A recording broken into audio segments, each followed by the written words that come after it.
ഇൻഷാ അല്ലാഹ്. ഇനി നമുക്ക് അൽ ഹൽക്ക് നോക്കാം. ഓക്കെ, ഹൽക്ക് എന്ന് പറഞ്ഞാൽ എന്താണ്? തൊണ്ട. ഹൽക്കിന് 3 വിഭാഗങ്ങളുണ്ട്. 1, 2, 3. ഓക്കെ, ഒന്നാമത്തത് എന്താണ്? അദ്നൽ ഹൽക്ക്. അദ്നൽ ഹൽക്ക്. ഓക്കെ, രണ്ടാമത്തത് വസത്തൽ ഹൽക്ക്. മൂന്നാമത്തത് അഖ്സൽ ഹൽക്ക്. ഓക്കെ, ഇനി നമുക്ക് നോക്കാം. പിന്നെ ഈ വോക്കൽ കോഡ് ഇവിടാണ്. ഓക്കെ, അഖ്സൽ ഹൽക്കിൽ എന്താ ഉള്ളത്? വോക്കൽ കോഡ് ഉണ്ട്, അത് ശ്രദ്ധിക്കുക. ഓക്കെ, അഖ്സൽ ഹൽക്കിൽ വോക്കൽ കോഡ് ഉണ്ട്. സ്വര നാള പാളി, ഇതാണ് വോക്കൽ കോഡ്. ഓക്കെ, അഖ്സൽ ഹൽക്കിൻ്റെ അർത്ഥം എന്താണ്? തൊണ്ടയുടെ ഏറ്റവും അകലെയുള്ള ഭാഗം. ഓക്കെ, ഏറ്റവും അകലെ. ഓക്കെ, അഖ്സൽ ഹൽക്ക്, അവിടെ വോക്കൽ കോഡ് ഉണ്ട്. ഇനി വസത്തൽ ഹൽക്ക് എന്ന് പറഞ്ഞാൽ എന്താ? തൊണ്ടയുടെ മധ്യഭാഗം, middle part of the throat. Okay, ഇത് അഖ്സൽ ഹൽക്ക് എന്ന farthest part of the throat, ഇത് middle part of the throat. ഈ വസത്തൽ ഹൽക്കിൽ എന്താ ഉള്ളത്? ഈ എപ്പിഗ്ലോട്ടിസ് ഉണ്ട്, ഓക്കെ, ഇത് എപ്പിഗ്ലോട്ടിസ്. ഓക്കെ, ഇനി അത് വസത്തൽ ഹൽക്ക്. ഇനി അദ്നൽ ഹൽക്ക് എന്ന് പറഞ്ഞാൽ തൊണ്ടയുടെ ഏറ്റവും അടുത്ത ഭാഗം. അദ്നൽ ഹൽക്കിൽ എന്തൊക്കെയാണുള്ളത്? നാവിൻ്റെ റൂട്ട്, വേര്. ഇതിൽ നമ്മൾ വായ തുറന്നാൽ കാണാത്ത ഭാഗമാണിത്. തൊണ്ടയിലേക്ക് ഇറങ്ങി നിൽക്കുന്ന ഭാഗം നാവിൻ്റെ വേര്. പിന്നെന്താ ഉള്ളത്? ചെറുനാവും ഉണ്ട് അദ്നൽ ഹൽക്കിൽ. ഓക്കെ, ഇതായിരുന്നു തൊണ്ടൻ്റെ 3 ഭാഗങ്ങൾ. ഏതൊക്കെയാണ്? അഖ്സൽ ഹൽക്ക്, വസത്തൽ ഹൽക്ക്, അദ്നൽ ഹൽക്ക്.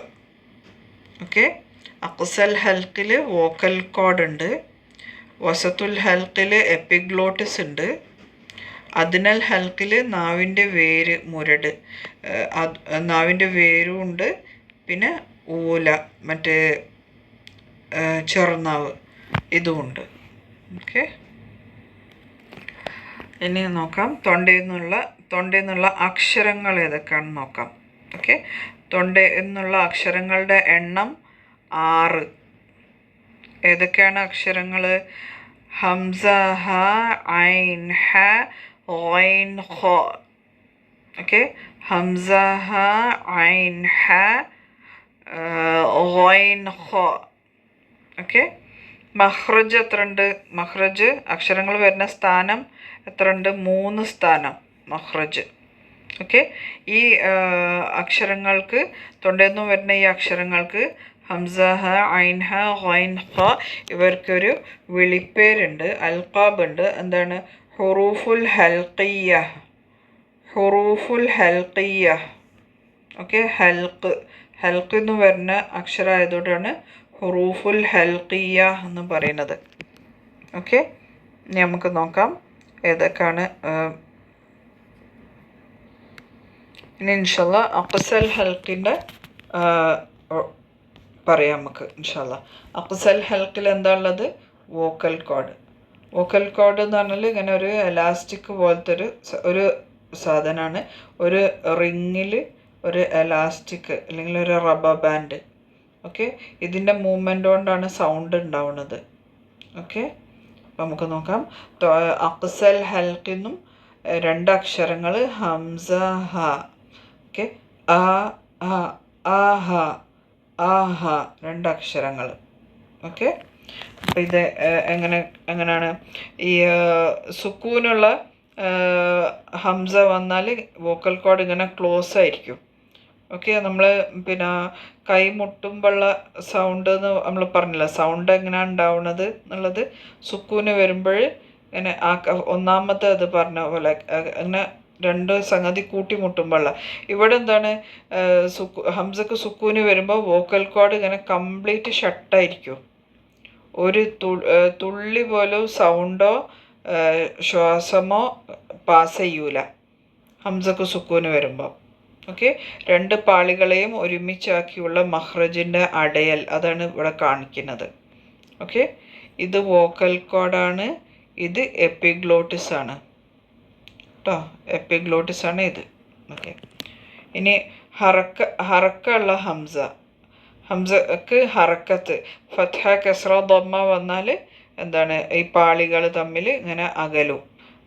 ആ ഈ ഊ എന്നുള്ള സൗണ്ട് അപ്പം പാസ് ചെയ്യും.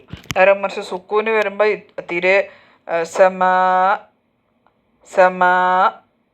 ക്ലോസ് ആയിരിക്കും, സൗണ്ടൊന്നും പാസ് ചെയ്യില്ല.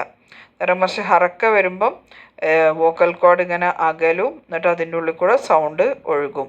ആ ഈ ഊ എന്നുള്ള. ഓക്കെ, ഇനി അത് ഹംസ കഴിഞ്ഞു. ഇനി ഹ നോക്കാം. ഹാക്ക് എങ്ങനെയാണ് വോക്കൽ കോഡ് റിലാക്സ് ആയിട്ട് നിൽക്കായിരിക്കും. ഇങ്ങനെ എന്ന് പറയുമ്പോഴും സുക്കൂനാവുമ്പോഴും ഇങ്ങനെ തന്നെ ആയിരിക്കും. ഓക്കെ, ഹംസക്ക് സുക്കൂനാവുമ്പോൾ വോക്കൽ കോഡ് ക്ലോസ് ആയിരിക്കും, ഹാക്ക് സുക്കൂനാവുമ്പോൾ ഇങ്ങനെ ആയിരിക്കും വോക്കൽ കോഡ്. ഓക്കെ, കാറ്റൊഴുകും, ശബ്ദമൊക്കെ ഒഴുകും. ഓക്കെ, സുക്കൂന് വരുമ്പോഴും ഫത്ഹാണെങ്കിലും കെസറാണെങ്കിലും ദമ്മാണെങ്കിലും ഒക്കെ ഇങ്ങനെ തന്നെ ആയിരിക്കും വോക്കൽ കോഡ് ഉണ്ടാവുക. ഇനി വസത്തുൽ ഹൽക്ക്, തൊണ്ടയുടെ മധ്യഭാഗം. വസത്തുൽ ഹൽക്കിൽ എന്താ ഉള്ളത്? എപ്പിഗ്ലോട്ടിസ് ഉണ്ട്. എപ്പിഗ്ലോട്ടിസ്. ഓക്കെ, രണ്ട് അക്ഷരങ്ങളാണ് ഐനും ഹായും. വസത്തുൽ ഹൽക്കിനും ഐനും ഹായും. ഓക്കെ, ഇനി പിന്നെ എങ്ങനെയാണ് ഈ എപ്പിഗ്ലോട്ടിസിനെ ബാക്കോട്ട് തൊണ്ടയുടെ മധ്യത്തിലാണല്ലോ വരുന്നത്. ഈ എപ്പിഗ്ലോട്ടിസിനെ ഒരു ഏകദേശം റഫ്ലി ഒരു 60% പുഷ് ചെയ്യുമ്പോൾ എന്താ കിട്ടുക? ഹാ കിട്ടും. ഓക്കെ, കറക്റ്റ് എക്സാക്ട്ലി അല്ല പറയുന്നത്, 60% ഒരു റഫ്ലി പറയാണ്. സ്റ്റുഡൻസിനൊരു ഹെൽപ്പ് സപ്പോർട്ട് എന്നുള്ള നിലക്ക് ജസ്റ്റ് ഒന്ന് റഫ്ലി പറയാണ്. 60% ഈ എപ്പിഗ്ലോട്ടിസിനെ ബാക്കോട്ടേക്ക് പുഷ് ചെയ്യുമ്പം ഹാ ഒക്കെ കിട്ടും. ഓക്കെ, സെയിം എപ്പിഗ്ലോട്ടിസിനെ തന്നെ വീണ്ടും ഒന്നും കൂടി സ്ക്വീസ് ചെയ്താൽ എന്താണ് ഐന് കിട്ടും. ഓക്കെ, സെയിം സ്പോട്ടിൽ നിന്നും തന്നെ വരണം രണ്ടും. ഓക്കെ, ഐൻ എന്ന അക്ഷരത്തിന് എപ്പിഗ്ലോട്ടിസിനെ വീണ്ടും പുറകോട്ട് തള്ളുകയും അങ്ങനെ ആ വഴിയെ ഞെരുക്കുകയും ചെയ്യുന്നു. അപ്പോൾ ഇവിടെ ഭയങ്കര കൺസ്ട്രിക്റ്റഡ് ആയിട്ടായിരിക്കും സൗണ്ട് വരാം. ഓക്കെ, ഒരു പ്രയാസം ഉണ്ടാവും, അങ്ങനെ തൊണ്ട ഒരു സ്ക്വീസ് ചെയ്ത പോലെ ഒരു ചെറിയൊരു പ്രയാസം ഉണ്ടാവും പറയാൻ. ഹാൻഡ് കാട്ടിയും ഇവിടെ കൺസ്ട്രിക്റ്റഡ് ആയിട്ടായിരിക്കും ഉണ്ടാവുക ഐന്. രണ്ടും ഒരേ സ്പോട്ടിൽ നിന്നും തന്നെയാണ് വരുന്നത്. അപ്പോൾ ഇതുവരെ നമ്മൾ നോക്കിയ 4 അക്ഷരങ്ങൾ നേർപ്പിച്ചുച്ചരിക്കുന്ന അക്ഷരങ്ങളായിരുന്നു. ഇനിയുള്ളത് 2 കനപ്പിച്ച് ഉച്ചരിക്കുന്ന അക്ഷരങ്ങളാണ്. ഓക്കെ, അദ്നൽ ഹൽക്കിൻ്റെതാണ് നമ്മൾ പറയാൻ പോകുന്നത്. അദ്നൽ ഹൽക്ക്, തൊണ്ടയുടെ ഏറ്റവും അടുത്ത ഭാഗം. അവിടെ എന്തൊക്കെയാണ് ഉള്ളത്? നാവിൻ്റെ വേരുണ്ട്, റൂട്ട്, ജസറുൽ ലിസാൻ എന്ന് പറയും. നാവിൻ്റെ വേരുണ്ട്, പിന്നെ ഈ ചെറുനാവും ഉണ്ട്. ഓക്കെ, അക്ഷരങ്ങൾ ഏതൊക്കെയാണ്? ഐൻ, ഹോ, രണ്ടും കനപ്പിച്ചുച്ചരിക്കുന്ന അക്ഷരമാണ്. കനപ്പിച്ചുച്ചരിക്കുന്നതുകൊണ്ട് എന്താണ് ഇവിടെ സംഭവിക്കുന്നത്? നാവിൻ്റെ ബാക്ക് ഉയരുന്നു, ഈ ഭാഗം ഒരു കുഴി പോലെ ഉണ്ടാവുന്നു, ശബ്ദം മേലെ അണ്ണാക്കിലേക്ക് കേന്ദ്രീകരിക്കുന്നു, പിന്നെ ഈ എപ്പിഗ്ലോട്ടിസ് ബാക്കോട്ടേക്ക് പുഷ് ആവുന്നുണ്ട്. ഈ സമ്മർദ്ദത്തിൻ്റെ ഫലമായിട്ട് എപ്പിഗ്ലോട്ടിസ് പുഷ് ആവണം. അങ്ങനെ 4 സംഗതി നടക്കുന്നുണ്ട്.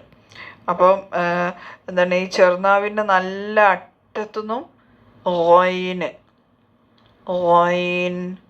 അങ്ങേ അറ്റത്തുനിന്നും, പിന്നെ ഒരിത്തിരി ഇങ്ങോട്ടേക്ക് വന്നാൽ എന്താണ്, ഹോ. ഓക്കെ, കനപ്പിച്ചുച്ചരിക്കേണ്ട അക്ഷരമാണ്. അപ്പോൾ സൗണ്ട് മേലെ അണ്ണാക്കിലേക്ക് കേന്ദ്രീകരിക്കണം. അല്ലാതെ തെറ്റിച്ചിട്ട് പറയാൻ പാടില്ല. ഓ. ഓക്കെ.